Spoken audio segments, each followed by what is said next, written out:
Earth, a unique planet, restless and dynamic. Continents shift and clash. Volcanoes erupt. Glaciers grow and recede. Titanic forces that are constantly at work, leaving a trail of geological mysteries behind. One of these mysteries is centered here, in the Grand Canyon in Arizona. Close to 1 billion tons of rock have been carved out of the ground.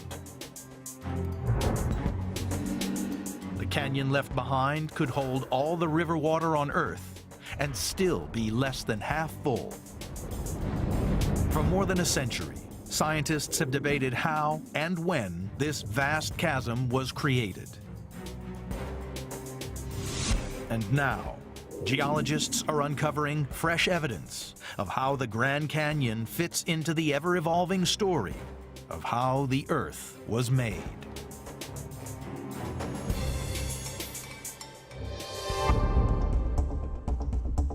The Grand Canyon, one of America's most spectacular natural wonders. A canyon 18 miles across at its widest point, 277 miles long, and more than a mile deep. It is so vast that it can even be seen from space.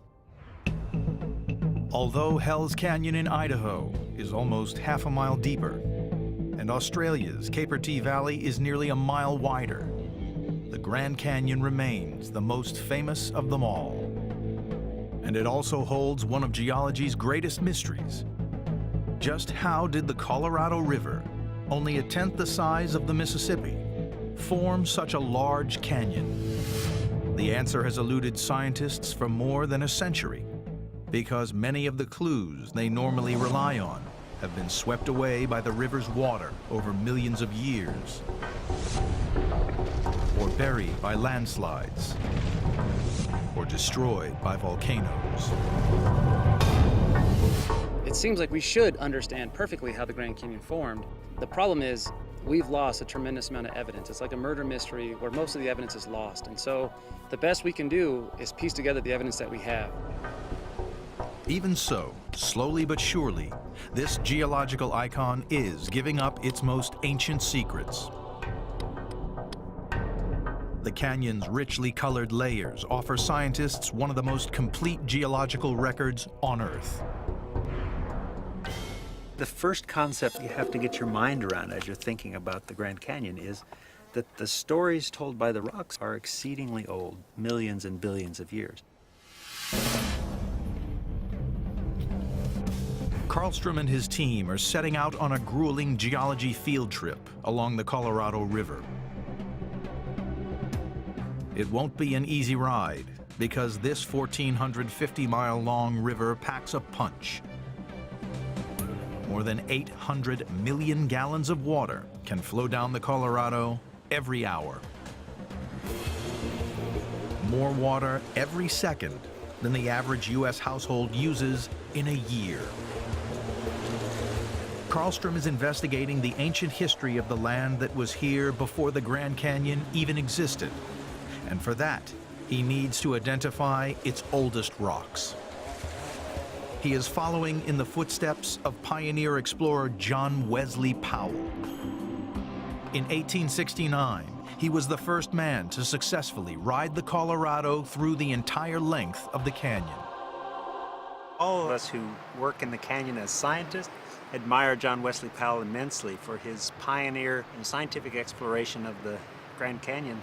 And the questions that he framed are still questions that we work on today.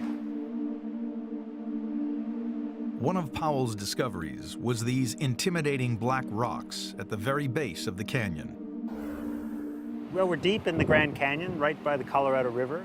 You can see these spectacular black rocks. Actually, John Wesley Powell called them ugly black rocks, because for him, these hard rocks made bad rapids, and that was harder on his trip.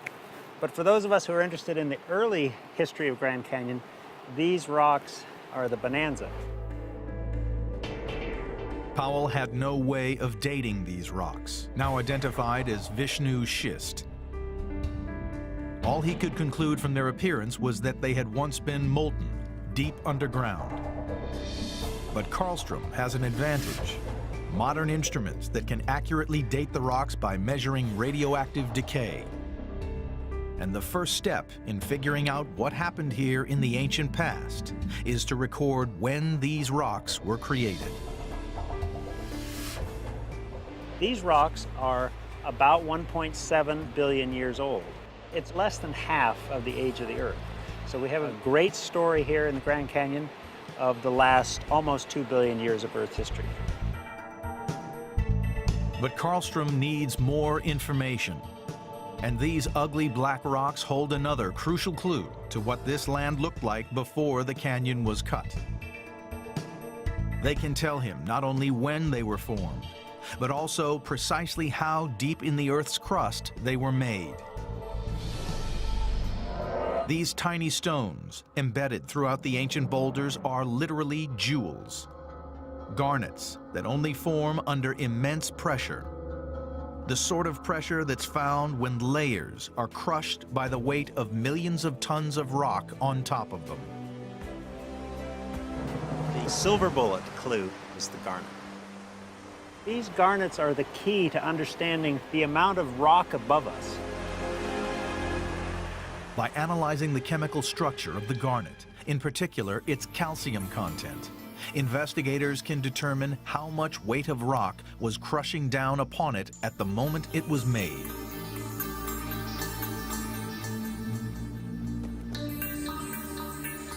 In simple terms, if you analyze the garnet and you see higher calcium content of the garnet, it means you're deeper into a mountain belt, more rocks above you.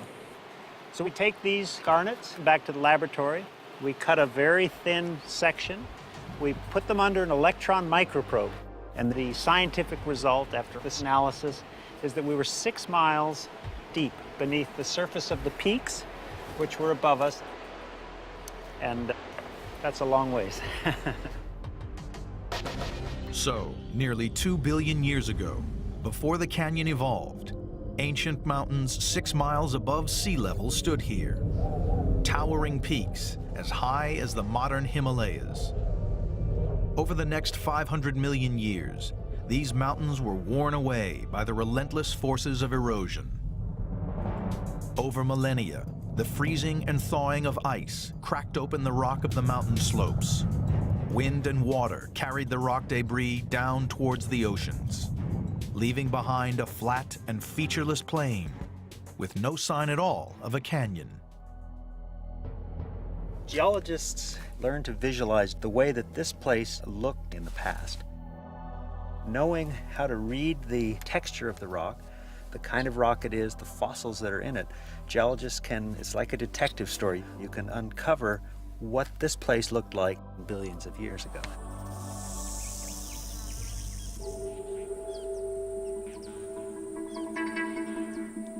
This is now desert country, more than 300 miles inland. And yet, these shells, encased in solid rocks, are ocean fossils. In this one cliff, you can find fossil shells that look like you'd pick up on the seashore today. They die, they fall to the bottom of the seafloor, and they get trapped and die in the mud at the bottom of the ocean at the time that they're being deposited. Shells like these come from shallow tropical waters, an inland sea that first arrived here 500 million years ago and covered the flat, low-lying plain. But that did not happen just once. Many different layers in the walls of the Grand Canyon tell Karlstrom that over hundreds of millions of years, this land has been submerged by the sea, not just once, but at least 8 times. The last time this part of Arizona was under the sea was around 80 million years ago. As we go higher in the layers in the Grand Canyon, we have different age seas which are depositing different kinds of rocks, different environments, different fossils that live at the different times. This chapter of seas coming in and seas going out is itself hundreds of millions of years. Each sea deposited different types of material that hardened to become solid rock. Some sediment was sand that became buff-colored sandstone. Some was mud that hardened into darker shale, while the calcified remains of marine organisms were crushed into light-colored limestone. And yet, the dominant color is red.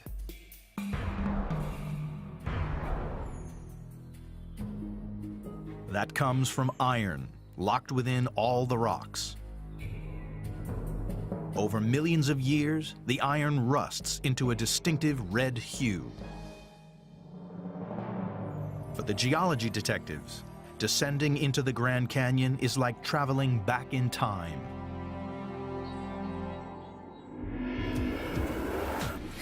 The calcium content inside garnet gemstones reveals that nearly 2 billion years ago, mountains the size of Mount Everest stood where the Grand Canyon is now. Sea fossils exposed in the cliffs show that as late as 500 million years ago, the land was the muddy bottom of an ancient inland sea. The next puzzle for geologists is uncovering which awesome forces transformed that unremarkable flat land into this breathtaking natural wonder of the world.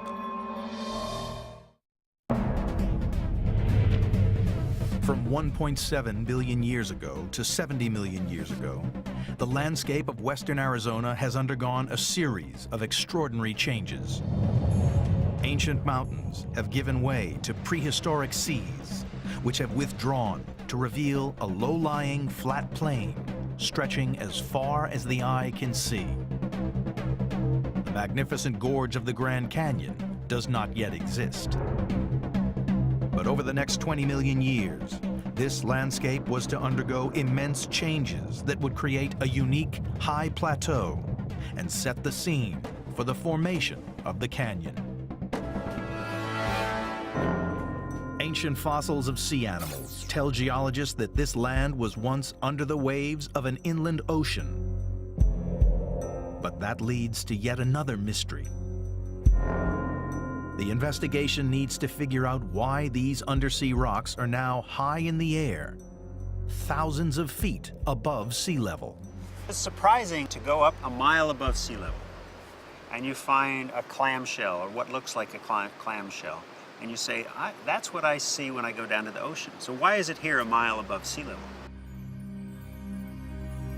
It's clear that this region underwent a type of geological disturbance that pushed up the entire seabed. Geologists discovered in the 1960s that collisions between separate plates of the Earth's crust could force land up into the air. It happens all over the globe and usually deforms the land into tilted mountain ranges. But this Arizona uplift was unique.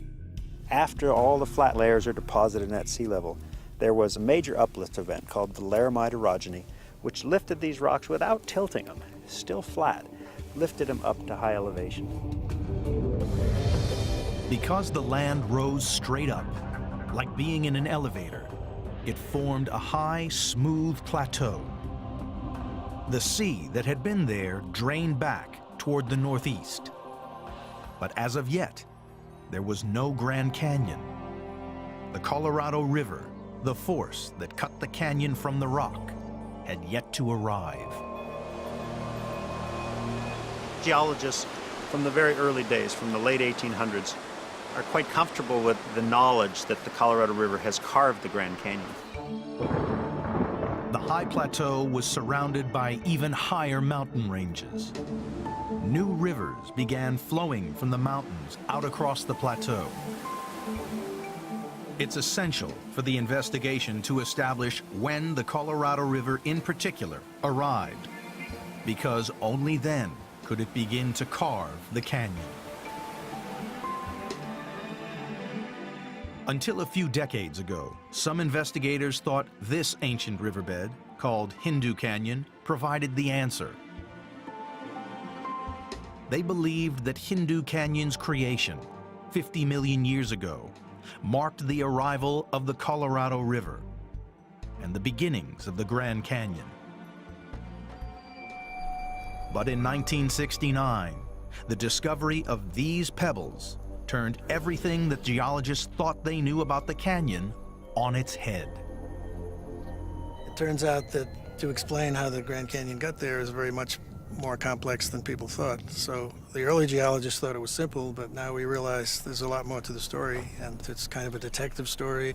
You start out with a few clues, and you put the clues together, and then finally you get the satisfaction of saying, well, you know, I figured this out before anybody else did.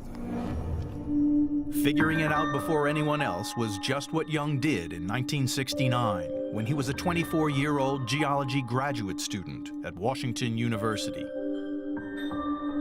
His professors sent him to investigate Hindu Canyon. But when Young arrived at the dusty riverbed, he discovered that it had nothing to do with the Colorado or the Grand Canyon itself. His discovery flew in the face of all the established geological theories and revolutionized thinking about the canyon's history. The evidence Young had uncovered was the alignment of pebbles in the bed of the river. If you look at these pebbles, you can see that the pebbles are flowing, or the pebbles are oriented in this direction, which is a stable direction for water flowing to my right. If the pebbles had been oriented this way, the water would have flipped them over. So when we find pebbles that are oriented this way, that tells us that the water was flowing to my right. It is a crucial clue. The Colorado River could never have flowed to Young's right. It has always run in the opposite direction, towards the Pacific Ocean. The river here, 50 million years ago, was not the Colorado, and it did not cut the Grand Canyon. Young's findings meant scientists had to rethink all their ideas about when the Colorado had arrived on the plateau and about the age of the canyon. They started examining evidence from another, less ancient site. This is Muddy Creek, near Lake Mead, Arizona, just a few miles downstream from where the Colorado River exits the Grand Canyon today.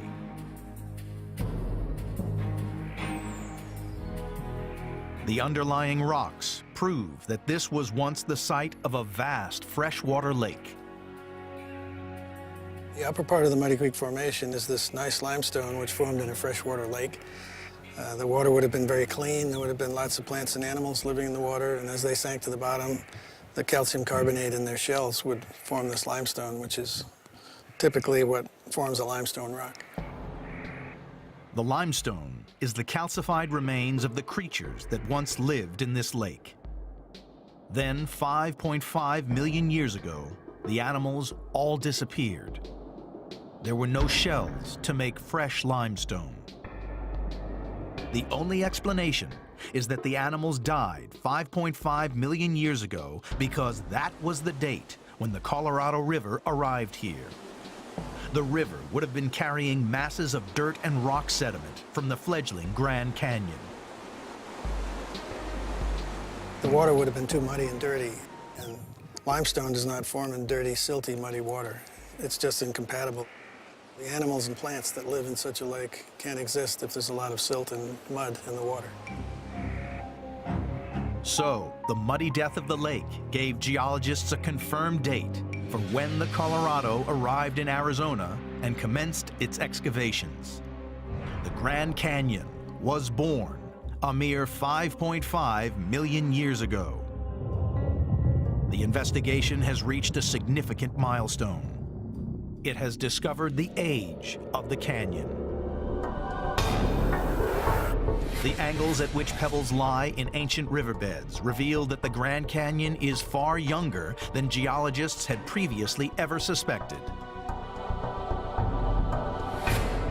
The limestone discovered at Muddy Creek reveals the date that the Colorado River arrived on the plateau and the true age of the canyon, 5.5 million years old.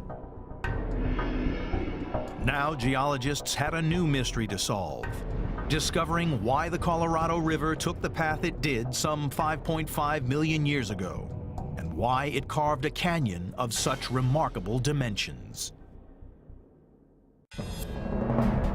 The investigation into the history of the Grand Canyon has uncovered a 1.7 billion year old landscape that has evolved from ancient mountains through to the Colorado Plateau. 5.5 million years ago, the Colorado River began carving out the Grand Canyon from this plateau. The question scientists now had to answer was what happened at that time to cause the river to dig deep and carve out the canyon.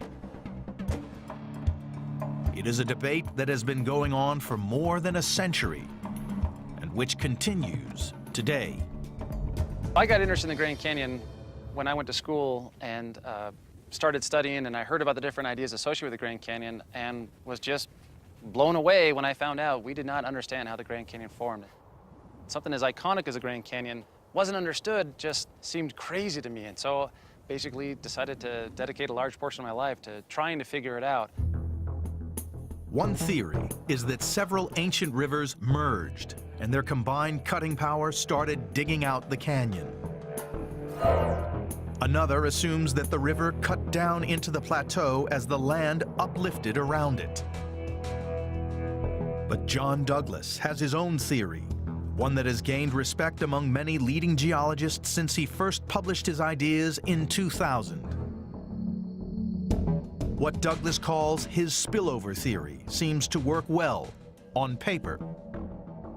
Spillover is incredibly easy. All it means is the Colorado River poured into a basin. When it poured into that basin, it had to form a lake. And this lake was huge. All that lake had to do was rise and then spill across the plateau. It poured down, cutting rapidly, and over time you would have ended up with the beginnings of Grand Canyon very quickly. At his college campus in Phoenix, Douglas is building a scale model experiment to see if his spillover theory actually works in real life. He sculpts tons of dirt into a model of the Colorado Plateau. Running faucets represent the flow of the Colorado River into the ancient lake. Now we have our large lake. The water's getting higher, it's getting ready to spill across. We have a tiny little trickle of water pouring down off the lake. That little tiny trickle of water doesn't seem like much, but over time, that little bit of water flowing down that steep slope is going to gain energy. It's going to start cutting, making waterfalls that work their way back. One waterfall has now reached the lake. You can see that we have just released a significant amount of water, much more water than was previously pouring down.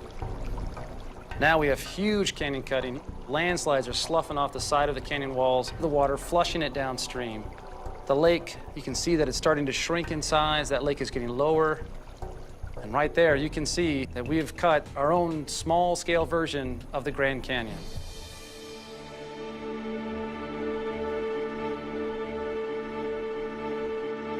Douglas's experiment proves that the spillover theory works in miniature.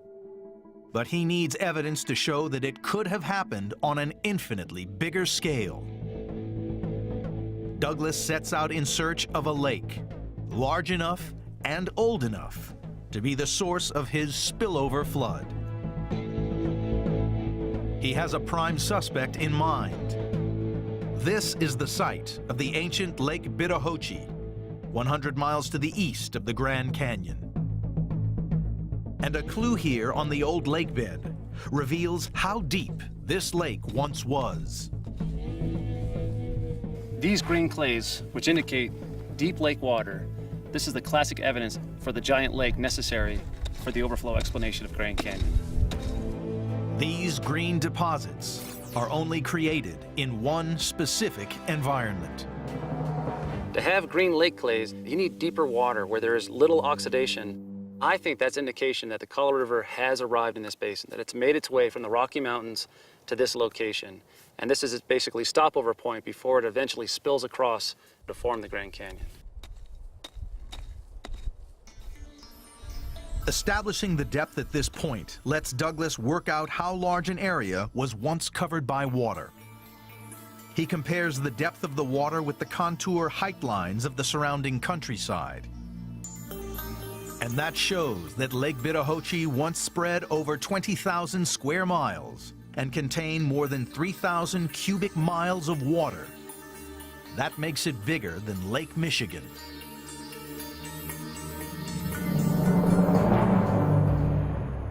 Douglas needs to date the age of this lake. For his spillover theory to work, it has to be older than the Grand Canyon, more than 5.5 million years. He unearths the proof he needs in these deep water fossils.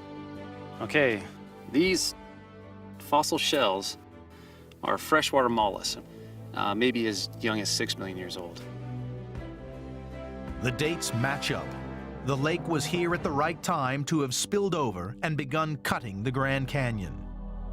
Dating the fossils helped confirm Douglas's belief, but his search for more evidence continues. In reality, we're never going to know how it formed to 100% certainty unless someone builds a time machine. By doing this kind of work, all you're trying to do is increase your level of confidence on your ideas, build up your case, build up your evidence. Building up his evidence is exactly what Joel Pedersen is doing. He is using the very latest technology to prove exactly how fast the Grand Canyon was carved.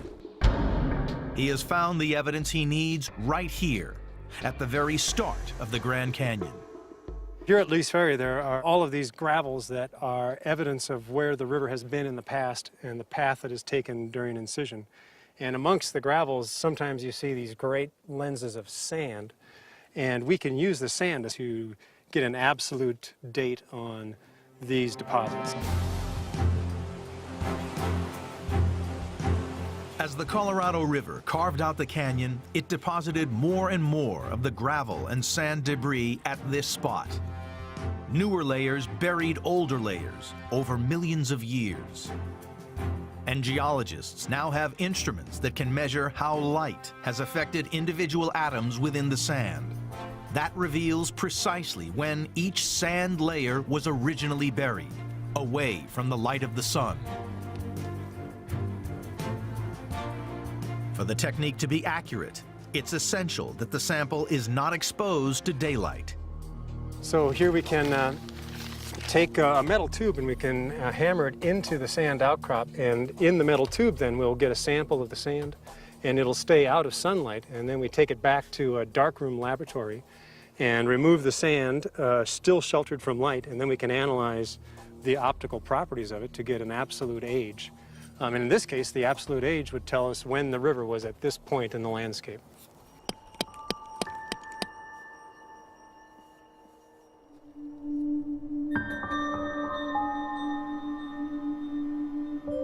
Back at the lab, Pedersen compares multiple sand samples, each from a different depth in the canyon deposits.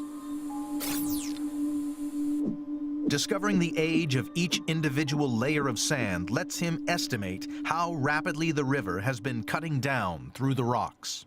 Here at Lee's Ferry, we can use this last 500,000 year history along with our absolute dates and all the information we get. And the rate of canyon cutting here is about 1,000 feet per million years. That's 1 foot in every 1,000 years, a little more than 1 inch every century. It proves that the entire 5,300-foot deep Grand Canyon could have been cut in a little more than 5 million years. In geological terms, the mere blink of an eye. The investigation is assembling evidence on how the Grand Canyon was created.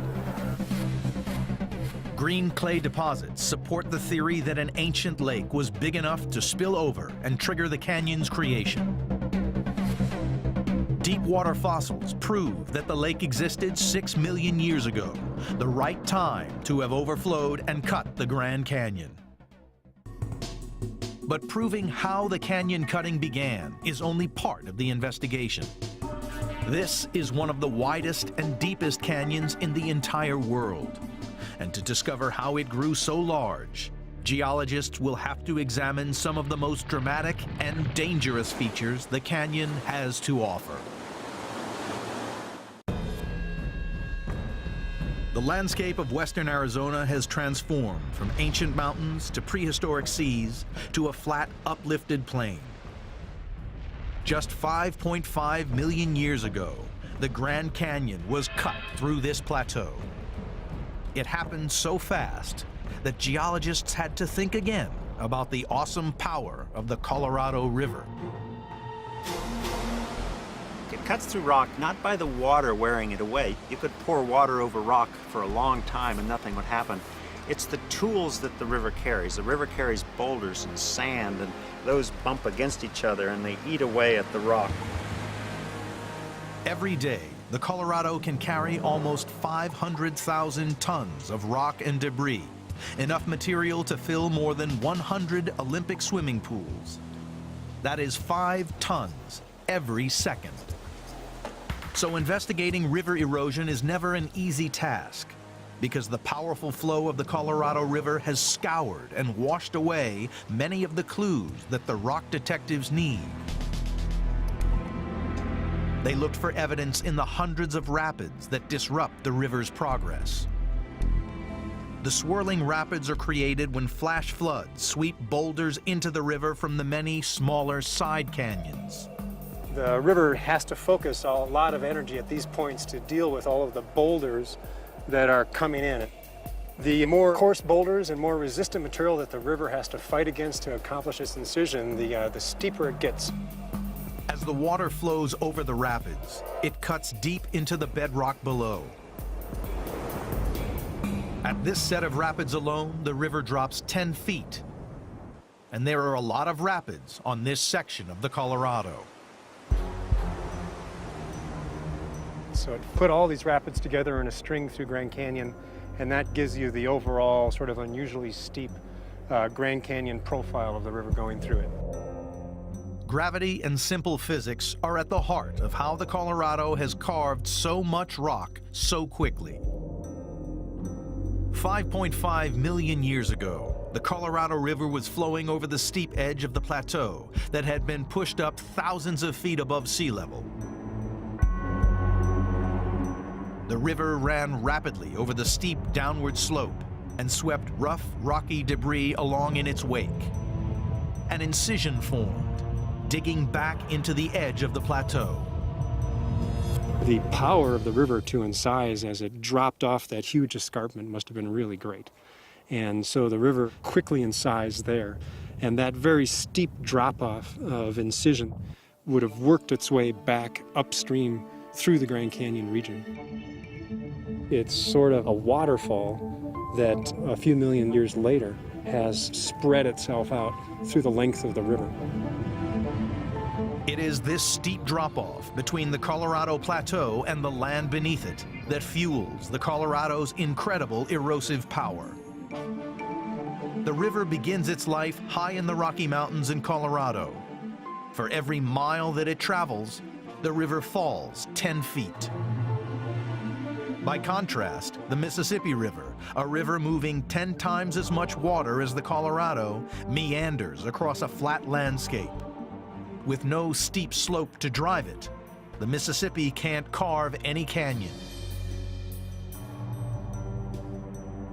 But the Grand Canyon is not just steep, it's also wide.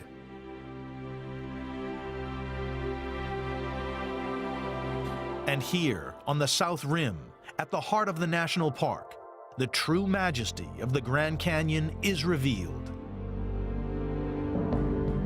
This is where the canyon is at its widest, as much as 18 miles from rim to rim. This landscape appears serene now, but its unique beauty was forged by violent forces. Grand Canyon, oftentimes we just associate it with the Colorado River. The Colorado River is what cut the Grand Canyon. It formed the initial gash to allow the river to flow across. But what makes Grand Canyon grand is really its width and all the layers of rock that are exposed. And that isn't only solely tied to the Colorado River. What's happening is this rock that's exposed, it's being beaten on by rain, and the rain gets in there and it weathers the rock and it weakens it. And then because this is so incredibly steep, gravity will act on that material, transporting it deeper down into the river, flushing it back out. And that process just repeats over and over again to allow the canyon to get wider over time. We have classic rock falls that are cascading down onto the black rock in the far distance.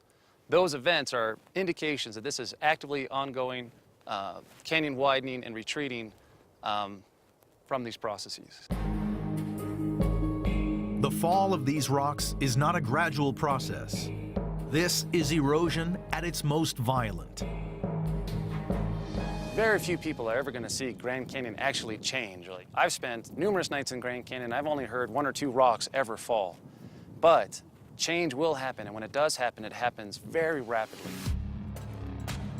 The rocks fall because both harder and softer rocks are layered, one on top of the other, in the canyon walls. The harder layers are made of limestone and sandstone. These rocks don't weather easily. But the softer shale beneath is made of mud that expands when it rains, causing the shale to crumble away. Those weaker rocks, they weather and retreat back, and they undermine the resistant cliff rocks above that will then fail as dramatic rockfall landslide events, allowing the canyon to increase its width.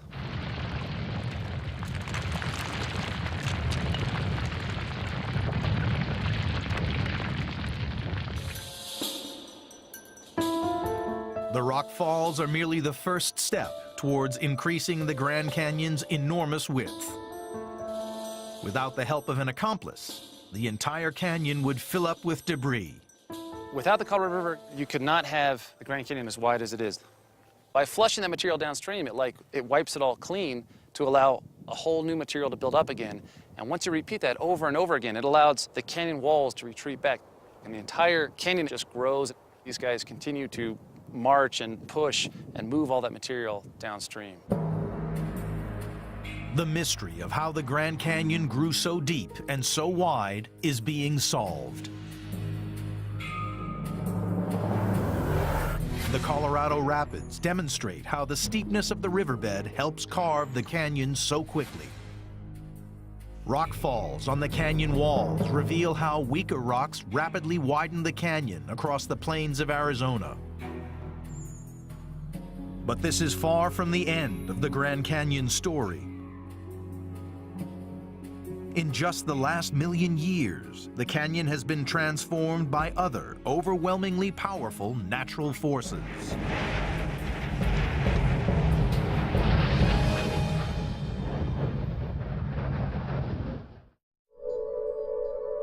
Geologists have established that over 1.7 billion years, the Grand Canyon emerged from ancient mountains and prehistoric seas to become one of North America's geological icons. This is a rare look at one of the most remote and secret parts of the Grand Canyon. A series of small cone-shaped mountains line the canyon's edge. And there are flows of black rock running down from each rim. They come from a remarkable era just 725,000 years ago, when the peace of the canyon was shattered by volcanoes.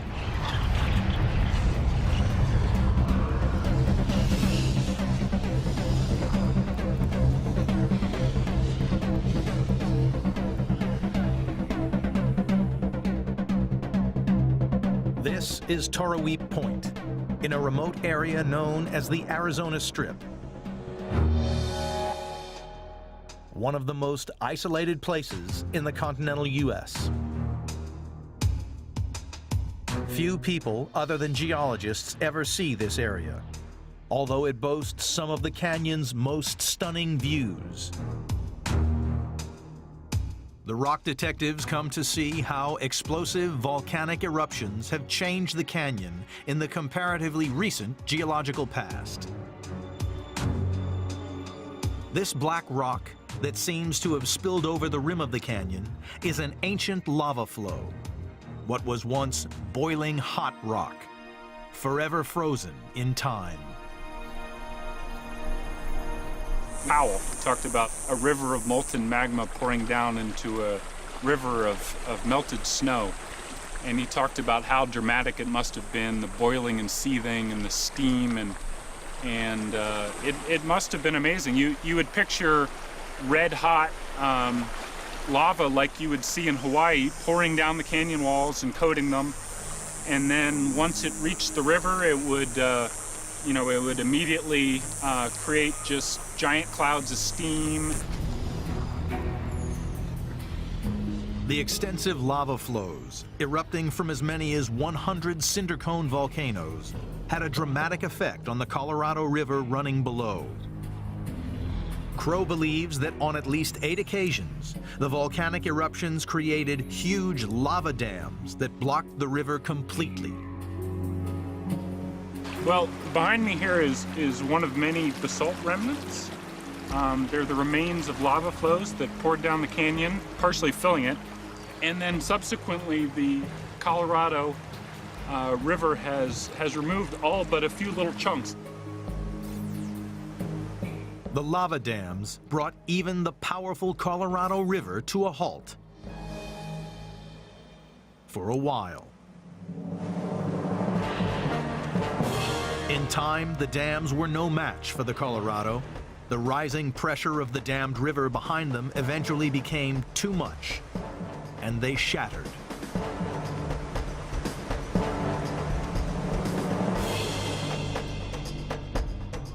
This explosive episode has left its mark on the canyon's walls. Today, the cones appear to be extinct and lifeless, although some geologists believe that the volcanoes might not be finished quite yet. The last eruption that sent lava pouring into Grand Canyon probably occurred about 100,000 years ago. There is evidence for an eruption on the rim that didn't actually make it into Grand Canyon that's 1,000 years old. So there's I think a good chance that in the future there may be eruptions here as well. The Grand Canyon's future has yet to be written, but investigators now understand the story of its past. The calcium in the garnet discovered at the base of the canyon reveals the ancient beginnings of this landscape, an immense mountain range. Limestone rocks show that the canyon was only formed 5.5 million years ago. Green clays that can only form in deep water prove that a huge lake, bigger than Lake Michigan, could have been the trigger for this canyon carving. And rock falls from the crumbling cliff faces of the canyon rim are evidence of how the canyon grew to the shape it is today. Geologists have been studying the canyon since the mid-1800s.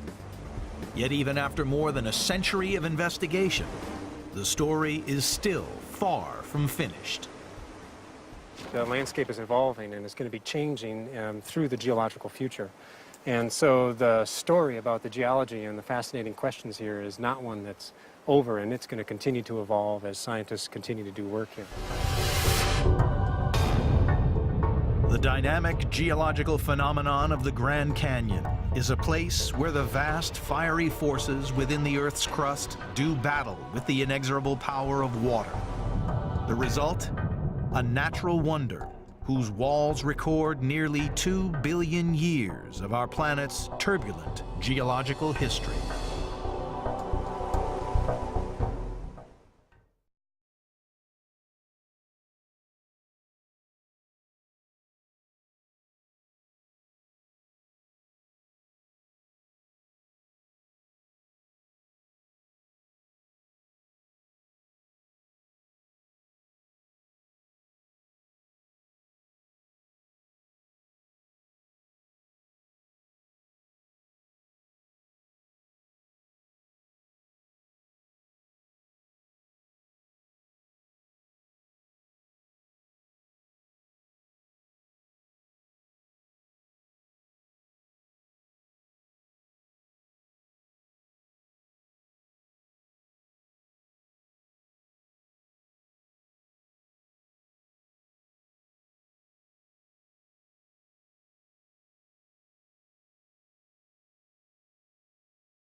What are you doing, Thomas?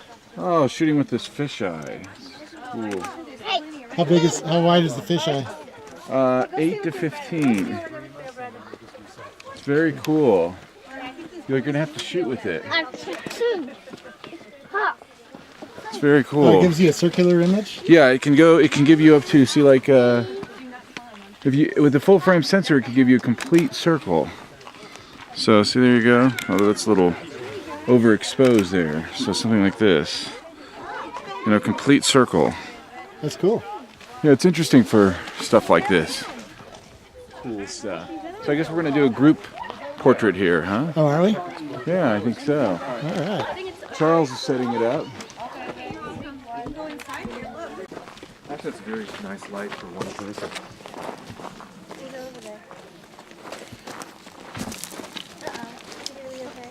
Sure. So Trey, what did you see? Oh, well, it's strange to see such huge fallen logs that point right towards the sun. And really, forests are really hard to shoot in because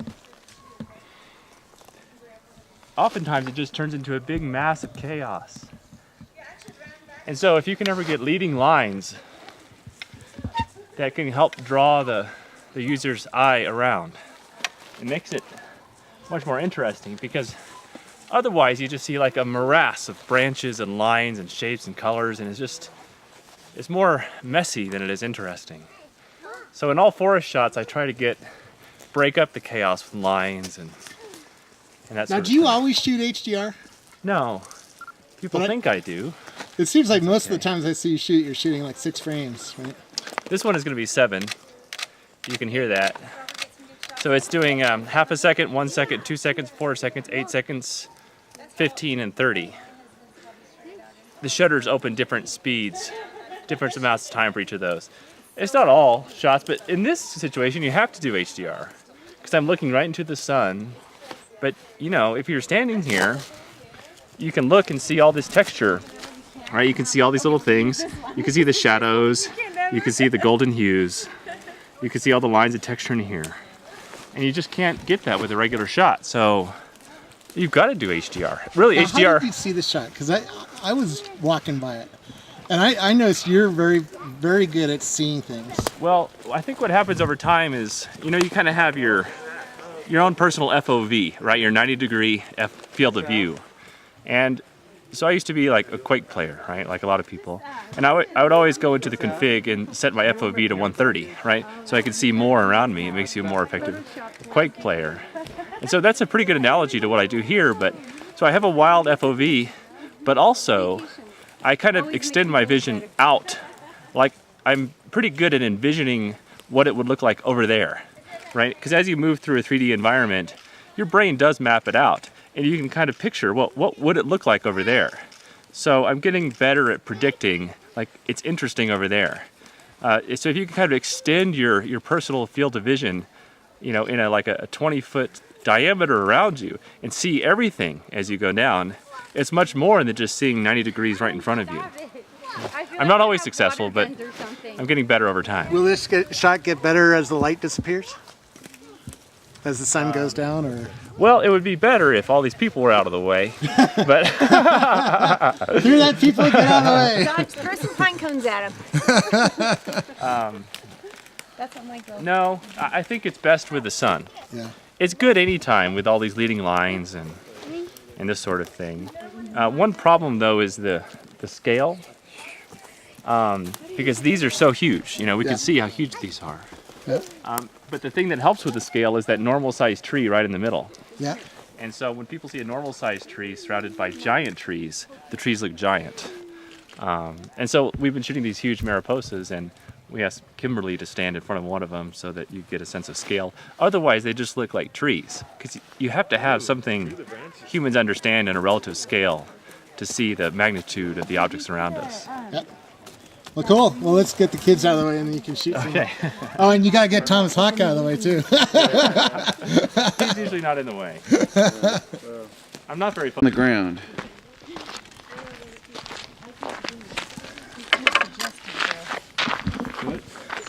Suggestive. Julie, you have to stand back because you're in the Am I in your picture? Okay, now get down. Like here? Let's try that, and let's try. Yeah, that's pretty cool, actually. Let's try a couple of those.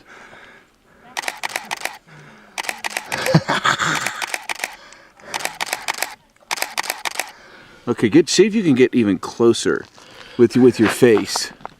There we go. Okay, hold still for a second.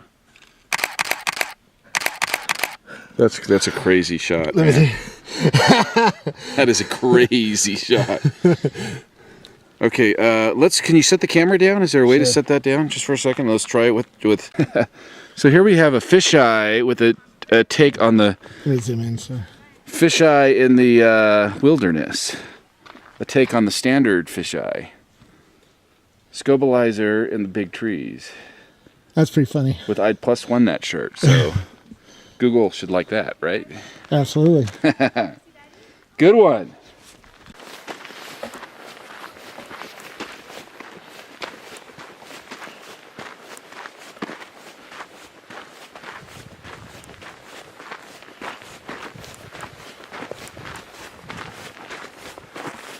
Happy New Year. Happy New Year. Who are you? Tony Payne. Hey, from Google Chrome, right? Yes. Yeah. Welcome. Thank you. And there's Thomas Hawk. New Year. You got any good shots, man? Yeah, I think so. You gotta show me some. I like the one of Jarvie up on the top.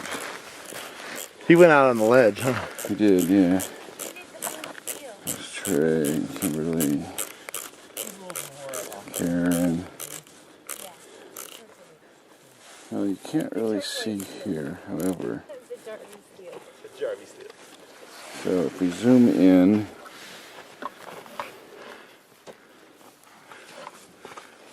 just got Jarvie out on the ledge. Zoom out. That's scary. Yeah. 3,000 feet straight down. Yeah. Is it 3,000? It's about that. Yeah. Doesn't really matter. Only takes a few. So Scott. Happy New Year. Happy New Year. First photo walk of 2012. Yes. So you getting good shots? Of course. That was We all fun. got good shots We of got you. here, yeah, out on the ledge. We got here almost in time for really good star shots. Yeah. An hour earlier would have been. We got here about 6 in the morning. It's 6 in the morning, and sunrise is at 6:58, which shows how fast the light changes around here. Yeah. So you really need to get out here 2 hours before sunrise to get stars. At this time of the year, yeah. Yeah. So. Do you have any shots to show me? Yeah, let me go back to them fast. I do lots of shots, so I play around. Oh, here, this is a fun one of the man in action here. The man being who? Trey here. Oh, Trey. So he's being kind of posed here, and then afterwards he's like, "Oh, I'm done," and laughs, and so he has a really good expression. Yep. So. That's cool. With the half dome in the back and his tripod. What's more, Trey? That's other than that, you have to go way back to see any other good ones. Yeah. Well, cool. We'll be looking for your shots on Google Plus. Exactly. Oh wait, hey, look at this one. Oh, who's that guy? What did you do? Put me in front of a green screen or something? Yeah. It looks fake. It's cool. Nice. Yeah. Nice light up there. Exactly. That's why we get up early in the morning, man. 4:30 a.m. Go the four of us. But no, there's five of us. Yeah. Exactly. Yeah. Well, cool. Thanks for joining us. Yes, thank you. What? Did you guys come together? I'm just real You quiet. and Karen? Huh? Who are you? Drove. Who am I? I'm the real Trey Ratcliffe. So Scott And here he- has traveled the world with me. We went to London together. We went to France and Switzerland together. Back on me. We travel all over the world together. He's sort of my right-hand man. Has helped me out.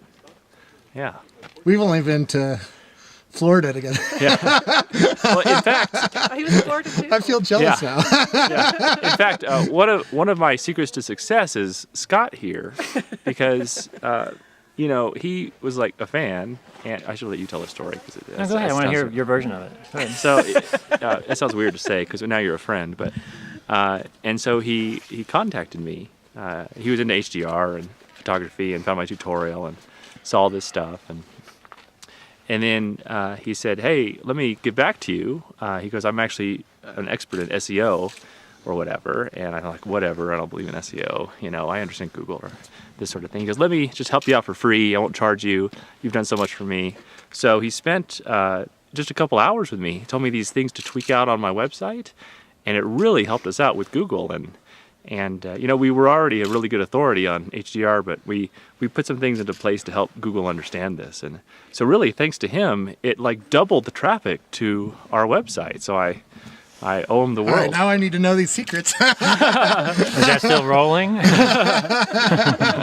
So, what are three things you did for Trey's website? Tell them. Well, the first thing is I don't do any black hat stuff. I knew that when you search for HDR tutorial or HDR photography, he's the person you really should find.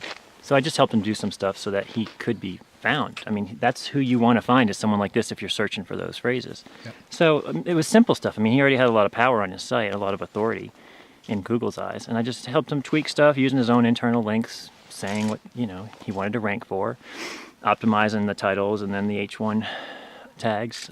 It was very, very simple stuff, but it's just stuff that most people don't know to do. And They still don't. they don't. And I mean, it really does come down to, if you give people what they want, you'll naturally get the Google love for it. And I really believe that. No, but worked. it's just like the title tag. A lot of people used to name their business like Joe's Diner.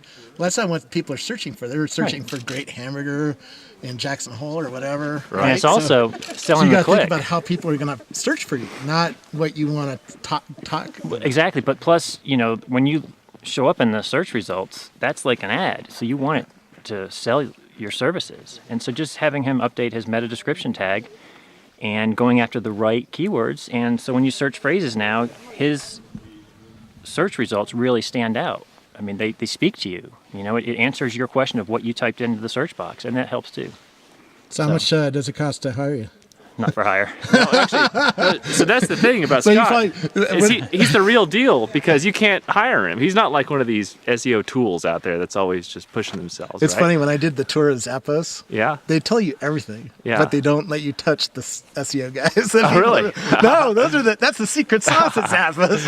right. I guess so. And those guys make good money. because Right. of that, He does it all for himself. He doesn't consult or anything. He just did it as a friendly gesture, and we ended up just getting along just fine. So now we travel around the world together. Yeah. Yeah. It was a win-win. Yeah. Excellent. What's your favorite place you've been to with Trey? I guess it's got to be Fabian's house, I think. His website designer kind of chauffeured us around Nimes, France, and I can't remember the name of the town that he lives in, but he took us back to his house, and it was like what's the word for that little background? It was like a chateau, and he like lives on a winery. And they served us a home-cooked French meal out under the bowers of this old tree in front of the wine field. And they didn't have grass. It was like a field of mint. So as you walked across it, like mint wafted up into the air and made this incredible came home-cooked down. dinner and breads and cheeses and wines. And it was like out of a storybook. So we just wasted your last sunset of 2011. No, it's okay. The last rays of light. No, we already got the shots we needed to. It's now we'll just get some twilight shots. Yeah. Yeah. Are we really waking up early in the morning to get the first sunrise? Well, I'm waking up early. That's what I do. I'm not. Yeah. I'm not going to bed. Oh, okay. That's one way I to just solve woke that up from my problem. nap. I'm ready to go. Okay. I got 2 bottles of whiskey. We'll see if you can wake up after that. Anyways, who else is here? Who are you? I'm Dustin. Yeah. Dustin Bess. And you work at SmugMug, I take I it? do work for SmugMug. You work for Don McCaskill and Yep. Chris McCaskill? All the Yep. McCaskills? Work for those guys. Yeah, what do you do? I do all of our trade show and events. So I direct all of that. So you travel a lot? Travel around. Yeah. Yep. What was the job interview at SmugMug like? How did you get your job? I pestered them for 1.5 years. Okay. Honestly. So I'd used SmugMug for a long time. And I loved their customer service. That's what got me at first. And then I went down and visited with them and had lunch with them and just fell in love with the company. And so then I was like, I really want to go work for these guys. Yeah. So I pestered them for a really long time until they took me seriously. So that was my job interview process at SmugMug. So that's cool. That's how you get the best jobs, though. yeah. I mean, I actually told them, I said, you know what? Since you're not taking me seriously, I'll come work for you for free, just so you can see what I'm capable of. And that seemed to be the ticket. So, but they paid me all along, so I never did have to work for them for free. But I was you get willing to. Great lunches too. I know, except I'm traveling all the time, so I don't really get the lunches very often. Very cool. Where can we find you and your work? DustinBest.com. And on SmugMug? And on SmugMug, that redirects to my SmugMug site. Okay. And Twitter is Dustin Best. Facebook is Dustin Best. Very cool. So. Thanks for coming along, by the way. That's an awesome photo. It's fun. Well, if I'm on video, you should do the voice. No, really. No, Trey, who are you talking about now? I'm talking about Karen Hutton. That's Karen Hutton. Who's become a friend. She did the voiceover for Stuck on Earth. She does professional voiceover. She's like top 3 in the world. She's fantastic. And so anyway, you might know this if you go to Vegas for conventions or whatever, and you're in the elevator, right? And this little voiceover comes on, and they kind of advertise the services of the hotel. One of the things they say is, we have all these movies you can rent. And then you hear this voice come on, and it says, and if it's after hours, you can order any adult movie you want, and it won't even show up on your bill. And she's the one that does. The best part is, and the best part is, it won't even show up on your bill. That's great. Yeah, I think it's kind of creepy to actually see her say it, but when you hear it, When you hear it, it's exciting. When you see this and you're like, thank you, Trey. So how did you Appreciate two- that. no, you know what I mean. Yeah, oh, yeah, I know It's what because you you mean. just have this vision. So how did know? you two meet? Well, so I have this thing I saw on the website, this HDR video tutorial, and we have a private section of the website called the Clubhouse. And inside the Clubhouse, all the students we come in and we share secrets and talk about things. And we have this one thread in the forum that says, "Tell us what you do in real life." And in there, she goes, "Oh, I'm Karen Hutton. I do voice acting, professional voice acting." I thought that was interesting. I kind of filed that away. And when we did this project, Stuck on Earth, I thought, oh, we know this gal, Karen. I called her, and she was thrilled. And since then, we've been on kind of photo walks all over the world together. And now I think she's gotten really popular on Google+. How many followers do you have? I don't know, today was 260,000. She's got over 250,000 More than followers. me. Crazy. Damn. Crazy. Yes, she's got over 250,000 followers. You're on the suggested user list, aren't you? Yeah. She goes, "Do you know Yes, the I best thing am. about the suggested user list?" And I said, "No." She goes, "I'm on it." So anyway, yes, but she's a great photographer. She deserves to be on it. She has a show on there. She does a hangout show called Life Through the Lens, where she gets a lot of other female photographers in for a little Estro Fest, and they talk about photography and all kinds of stuff. Hi. What? Is that not what you call it? I don't know. No, that's just what I say when you say that. Oh. It is life through the lens. It's about creativity. About what goes on behind the lens, through the lens, that then comes out of the lens. Well said. Isn't that good? Yeah. And who are you? I'm Tina Ratcliffe, Trey's other half. Better half. Better half. Better yes. 60%, really. Half is I don't know why it's called Better Half. This is a big ass tree. Yeah, it's a big ass tree. Ooh, I like that. And did you see the moon? I like that moon over my Yeah. Yeah. Yeah. This is one of those trees that all these crazy Californians go up and live in, so they don't cut it down. Yeah. Yeah. But this is a nice one. I might live in this one too. Maybe it's not so crazy. So you're not shooting too much here. No, I'm enjoying commiserating with my peeps. You know, Yeah. 6,000-year-old it's nice. sequoias are sort of passé to Trey. 6,000. Well, these photo walks are nice because they're. We've been doing more and more of these, mostly organized around Google Plus, Yeah. and they're just nice little celebrations of photography. You know, they're always free. And photographers are kind of lonely people, I think, actually, right? We're sort of these introverts, so it's nice to go out and. A lot of us started it so we didn't have to be in front of the camera. Yeah, that's right. Didn't work out so well for like Trey. you right now. Yeah, exactly. Yeah. I'm more comfortable holding the camera than being on it. No, no, people like you because you're genuine. Wait, you've is got this your the part where we Lytro. give each other a kiss? Is it that No, Lytro? I didn't. I don't have a Lytro. Robert, you just missed it. We gave each other a kiss on the lips. You just totally missed Oh, it. well, we'll have to Photoshop that in later. Oh, A little bit of lipstick right there. So No. You gotta pay attention. No, I'm kidding. That's Thomas Hawk. Yeah. So it's a Are you getting good shots? Yeah, great shots. Yeah. I saw you had Kimberly doing some modeling for you. Yeah. Yeah. Did you get a release? Yes, the model release. She's already signed the model release, right? yes. Now, when do you need put a her model? on video right now. So she's giving me all rights to all photos of her, right? Yes, Thomas Hawk has all rights. See, there we go. So all the photos. Even if you end up in a Bank of America advertisement or something? Of course. Indeed. Yeah, okay. Yes. That's all you need. There we go. So, You're very charming. So you did that. That'll hold up in court, won't it, Yeah. Trey? Yeah. That'll be perfect. Yeah. Say that. by the way, when do you need a model release? Do you guys know? Well, you know, I know. I think if her photo goes into commercial use Yeah. and it's being used to make money, then you really need a model release. Unless it's Yeah. fine art, like the Newson wig versus Philip DeCorsia or whatever his name is, that artist. Remember that case? Yeah. He was he had a hidden camera in New York and was taking pictures of passerbys, unbeknownst to them, and he took a picture of Newsonweg, who was this Hasidic Jewish man with hat and beard and look. Have you seen the photograph? Yeah, with the curls and everything. It's outstanding. Yeah. Yeah, it's an outstanding photograph, and I think he sold it for like $40,000 or something at a gallery as a print, and he sued him over it because there was no model release. Yeah. And he won because it's fine art. Fine art or editorial use, like newspaper, you don't need it for that. Yep. Yeah. But commercial use, if you're selling toothpaste, you do. Yeah, and editorial use is getting more and more slippery as, you know, what is editorial nowadays? There's millions of street photographers now that just go out, you know, on the streets of Tokyo and take photos and publish them on their blog because they think it's artistic and interesting.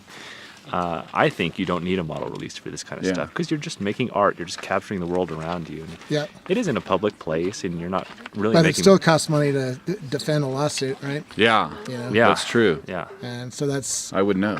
Yeah. You've had to defend it Unfortunately. before. Yeah, we've been in some lawsuits, but mostly it's us suing companies like Time Magazine, and people have taken our stuff and used it in iPad ads and I've all been sorts more of. on the wrong end of the lawsuit. Yeah. It hurts either way because it costs money. Yeah. And if you win, it's okay. But if you Yeah. don't win, that hurts. Yeah, lawyers. Well, cool. Where do we find your work? ThomasHawk.com? ThomasHawk.com, Google Plus. Yeah, Google Search Thomas Hawk on Google. Yeah. Lots of places pop up. And you're Trey I'm Trey Ratcliffe, and my blog is stuckincustoms.com. You're not stuck in customs today? No. We're free and clear today. Very cool. Well, let's go get some dinner. Okay. Or shoot the moon. Yeah. Twilight. Yeah. Keebler tree. It's good. On for a little while. Yeah, it's endured.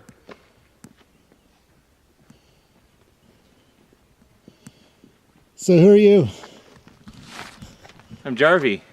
Scott Jarvie. Yeah. And where do you live? I live in Utah. Utah. Yeah. And you take a lot of pictures. I take a lot of pictures.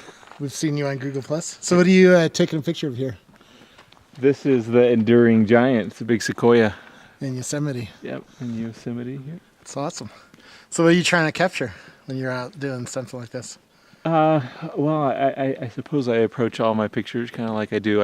I'm a wedding photographer, so like portraits. So I'm trying to use the polarizer to get the skies nice and blue. Yep. So it's the opposite direction of the sun, so it's able to darken up pretty decently. So very cool. Trying to put it in between the two trees, frame it in there. You're out here with all the Google Plusers. Yeah, exactly. What kind of camera you got? I had a D700. Yay. You like it? I've had it for 3.5 years. I think it's about time for another one. It's gone through a lot. There's about almost 400,000 pictures on it. So. Wow. And you do this commercially in the wedding business? Yeah, I do full-time photography. Very cool. What do you? So when you approach a wedding, what do you? If somebody was thinking about shooting a wedding, in fact, my brother is thinking about shooting a wedding. Yeah. For the first time, what should be some of the basics that he thinks about capturing? Well, my phrase is always to avoid distractions. Make sure that you avoid distractions, but don't get so caught up. Don't get caught up in the little technical and details and stuff like that. Just it's all about memories and capturing personality. So you learn it all now, and when you're there, you should not be stressing yourself about any those technical things. You should have them down. You shouldn't shoot it professionally alone for the first time, though. You should shoot with other people first. There's a lot of things you shouldn't do. My first time I did that. So, did you really? Yeah. Did it come out all right? It came out all right, so I was lucky. I did that. Oh, did you shoot a wedding? Yeah, I shot a couple of weddings when I was in high school. Oh, I learned never work for your friends. That's what I learned. Yeah, it's very much a customer service, very personality driven. Your personality and capturing their personality. Well, that's my style. I mean, the old school style is much more technical and posed and stuff. So yeah, I love intimacy, which means getting close. That's one of my rules for video or for photos. Well, that's the reason I get close. I'm only about a foot and a half from your face. Yeah. Audio works better when you're close. Yes, and the first rule of video is get good audio. If your audio sucks, everybody's like, I can't hear anything. They don't care if it's wobbly and stuff. Yeah. They care about the audio. So this here, I mean, actually, I'd love to go to the other side because I Let's go. The backlit type stuff. Let's go. That looks awesome. Interesting lighting. We already shot it. Sorry, you're too late. Oh. There's some more Google Plusers. Did you steal the light? We stole the final photos. Maybe I can eke out a few lost pixels. This is the last sunset of 2011. Wow. That's right. That's right. So which you better is make this one count. Well, it's a fairly arbitrary measurement, but it's as good as any, so I will try. That's a nice tree, isn't it? It's big. I don't know. Y'all's pictures are. So how do you make it look big? I will tell you that. Are you gonna pose somebody there? We might put Kimberly in her poncho over there. Kimberly? I'm Red Riding Hood. Okay, well, get over there. And yeah, this tree. get over there with Jarvie, and just strike a pose that's not too. Too posy. Yeah, just be cool. Go get in the cleft there, inside the isosceles dark spot. But we got to get closer. We're too far away. Keep moving. I don't want you to fall too far behind. I'm here. Okay. I'm shooting video. I can't compete with you guys. Like a condor. Hands, strong hands, not floppy hands. No, strong hands like I'm a bird. Let's go talk to Thomas. Can you go a little bit more this way? Yeah, right there. And now spread that out again like that. Yeah, there we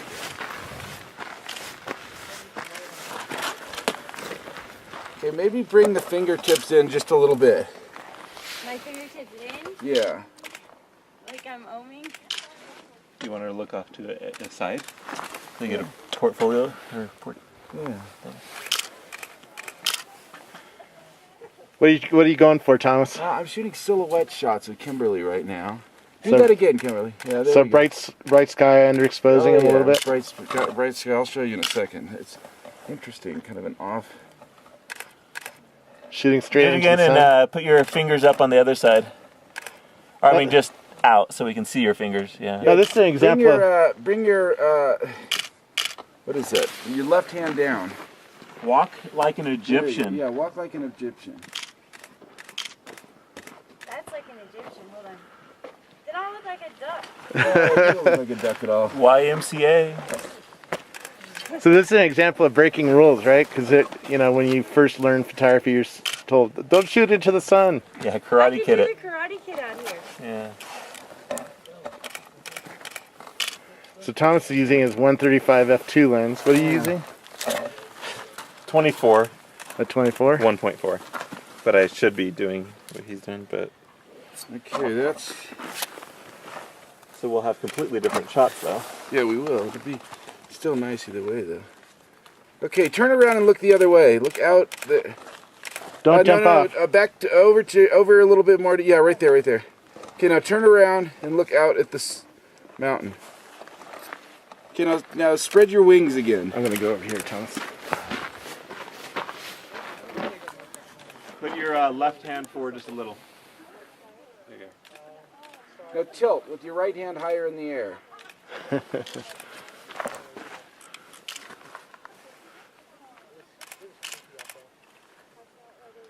And look off to your left a little. This is one thing I noticed about you, Thomas. You shoot a lot of pictures. Oh, yeah.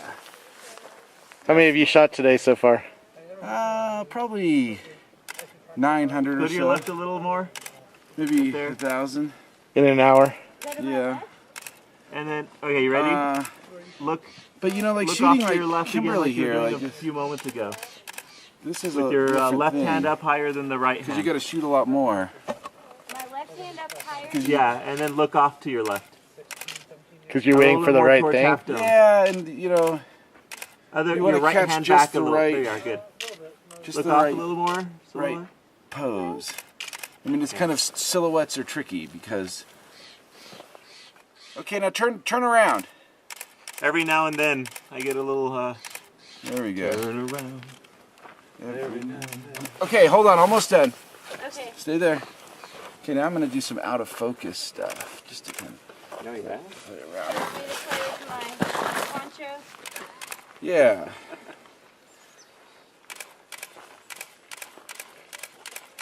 So you're just defocusing? Yeah, I'm defocusing now.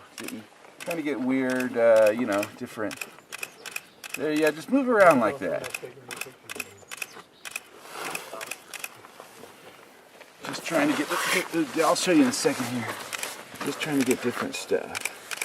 A little more artistic. I should do a jump like, you know, well, no, not really jump. I can't really jump. That would not be good. Okay. All right, Kimberly, we got you. All right, here. All right. So. Cool. I see you. So we're trying to get, like that's kind of interesting. So the female form obviously is much better form than the male form. Nice. That's nice. That's very nice, yeah. See, now I'm getting more close-ups here. Yeah, I'm going to go out here. Pam? Just like this? I'm done?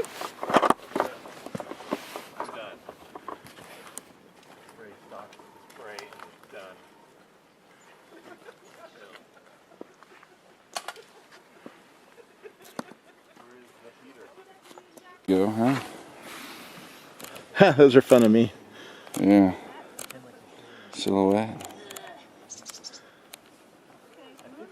I like that one. It's kind of setting up. Yeah. I love shooting silhouettes. That'll be interesting. And of course, we can process these, so there'll be all kinds of different things we can do with them. And we can HDR them if we want, you know, with some of these. Yeah. But cool. Yeah. So Tony, you got a weird piece of gear here. Yeah, it's a compared to everybody else's Nikons or Canons. It's a Sony SLT, so it's got a translucent mirror. So the mirror doesn't actually flip up when it takes the shots. So why is that cool? Well, it has 12 frames per second since it doesn't need to move the mirror out of the way. No moving parts? Or fewer moving parts? Fewer moving parts. I actually really wish that they had sealed the sensor since they don't need the mirror to move. So you still have dust problems, which I think is kind of stupid. Yeah. But how are the images it takes? High ISO, not so great. unless you turn on the multi-frame noise reduction. Yeah. Landscapes though, it's great. It's got ISO 50, which I use pretty much nonstop. And what else are you shooting here? That's a Mamiya 645 medium format film camera. Film camera? Yeah, I just got this. Damn. Just got it for Christmas, so I haven't developed a single roll. I have no idea if any of them are coming out. They should. We'll see. All you need is good exposure. Yep. I bet those things are sharp though when you get them off. Very cool. How much does this cost? It's $1,400. $1,400. Yeah. Very cool. What do you think, Trey? You want one? Well, I want one of the descendants of that. That's the future of photography. Okay, let's talk about this. SLT lenses. Why do you say that's the future of photography instead of an SLR with a moving mirror? Well, I think in 3 years, maybe in 2 years, people will look at photographers that carry these kind of cameras and think that they're dinosaurs, like the way we look at film. people that are film like photographers. that film camera. That's sort of a specialty thing. That's okay. But I mean, yeah, because these, the reason these are so big is not because they're awesome, but just because they have to have room for this mechanical mirror that flips up and down inside like an old Da Vinci-esque mechanical device. It doesn't make sense, in this world in 2012 now, everything we have has no moving parts. An iPhone has no moving parts. Computers really have no moving parts. It's all SSD. This is one of the only conveniences that we have in our lives that still has moving parts. So that's going away. And what the next phase is, I call it the third generation of digital cameras, is these mirrorless cameras, which I think is an awful way to describe them, because you don't define a category by what it doesn't have. Yeah. Right. So mirrorless, that word should go away. I think these should be called third generation cameras. They didn't call automobiles horseless buggies for long. That only stuck around for a few What were the years. first two generations of cameras? Like film and then digital, or? No, I think as far as digital photography goes, the first were these kind of early Quick entrants. takes. Yeah, the very first digital cameras that were out there. I used to use a Quick Take, which was Yeah. 640 by 480. Yeah, my and- first one was it might have been some Kodak 640 by 480. And 16 Shades of Gray, I think. Right. Yeah, and these Took were just crafty photos.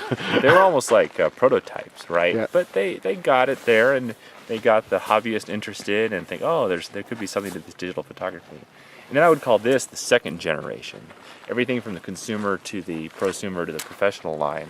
These big cameras that take up to 24 megapixels, super high resolution, full frame cameras, giant sensors.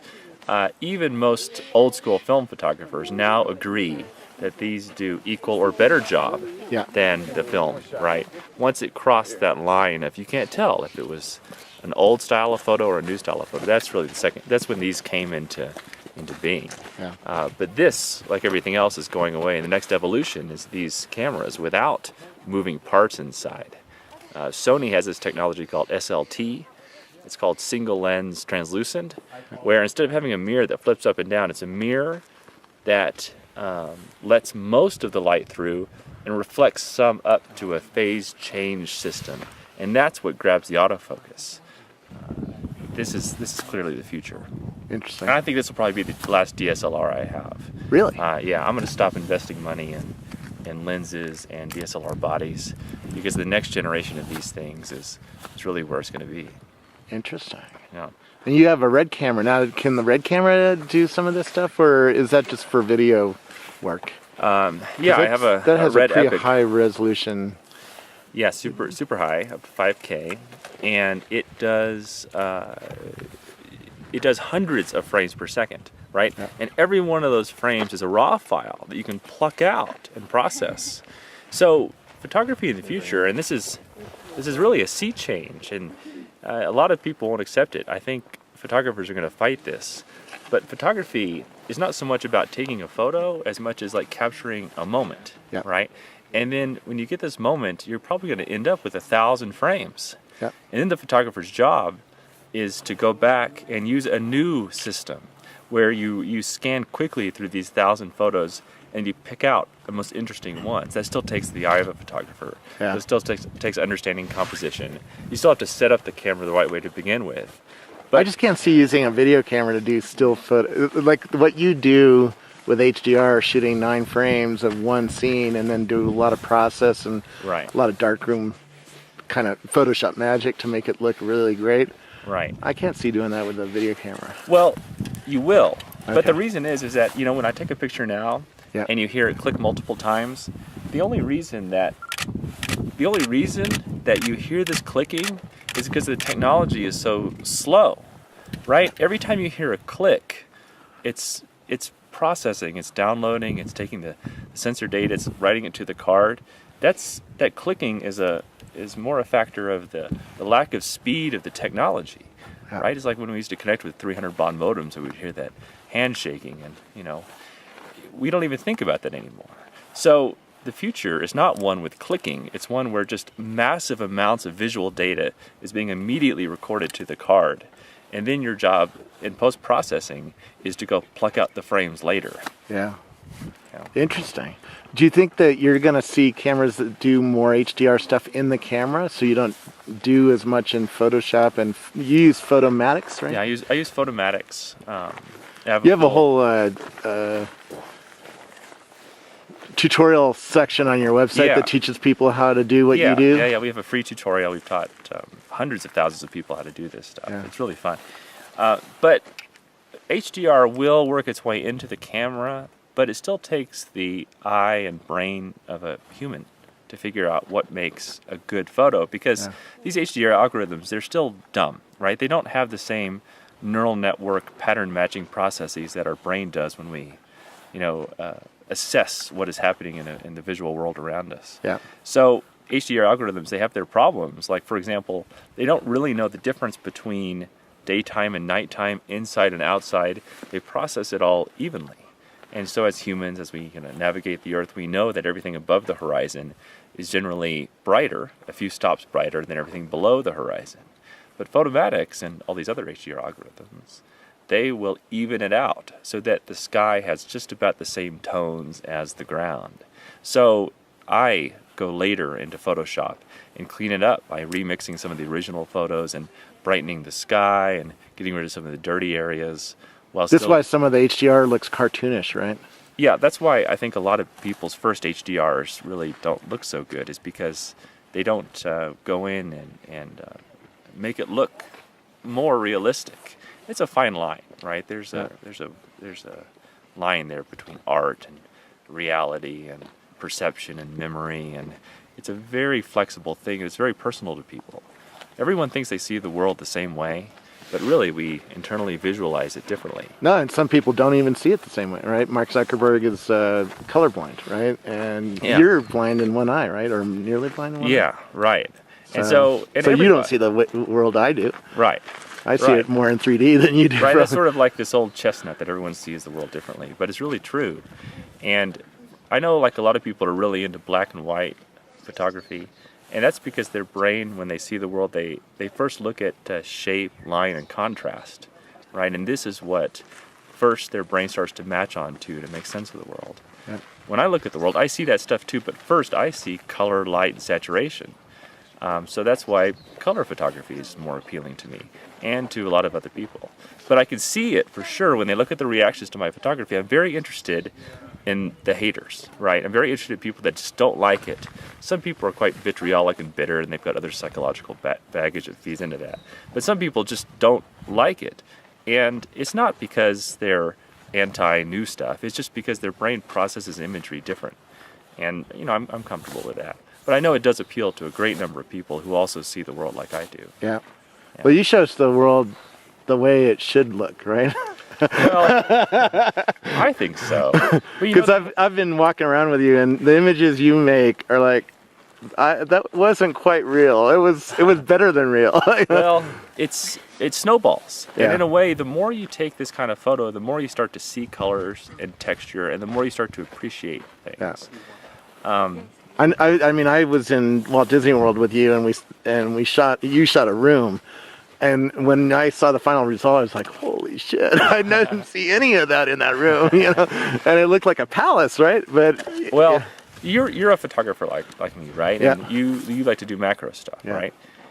But before you were a macro photographer, you probably didn't quite notice all the little things around you. Yeah. Right now, that you do this kind of stuff, you see these beautiful little textures and found objects around you, and it kind of makes your life richer.